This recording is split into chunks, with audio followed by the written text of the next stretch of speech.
জাতীয়করণের দাবিতে আন্দোলনরত ইবতেদায়ী মাদ্রাসার শিক্ষকদের উপর জলকামান ও সাউন্ড গ্রেনেড ছুড়ল পুলিশ।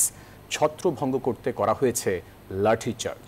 আর এই পুরো ঘটনায় আহত অন্তত ৪৩ জন। বুধবার দুপুরে এই ঘটনাটি ঘটে।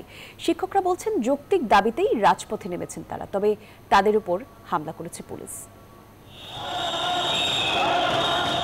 জাতীয়করণের দাবিতে জাতীয় প্রেস ক্লাব থেকে মিছিল নিয়ে সচিবালয় ঘেরাও করতে যান আন্দোলনরত ইবতেদায়ী মাদ্রাসার শিক্ষকরা।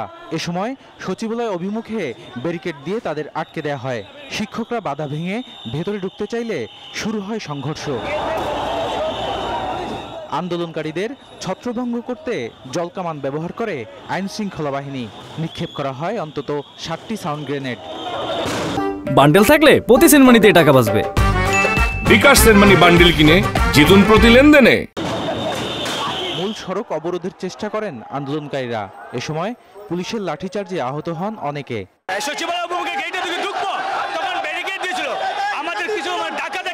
এই গেজেটের দাবিতে আইসা তারা আজকে পরিকল্পিতভাবে হত্যা। পুলিশ সাউন্ড গ্রেনেড মেরেছে এবং আমাদের পরোক্ষে লাঠিচার্জ করেছে, যে কারণে আমার এই ভাই অত্যন্ত মুমূর্ষ অবস্থা, আমরা ঢাকা মেডিকেলে নিয়ে যাচ্ছি।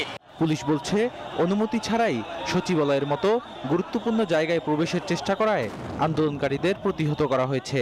তাদেরকে আমরা বলেছিলাম যে আপনারা প্রতিনিধি পাঠান, কিন্তু তারা সবাই যাবে। সচিবালয় তো এটা রেস্ট্রিক্টেড এরিয়া, এখানে চাইলে তো সব যাওয়া যায় না।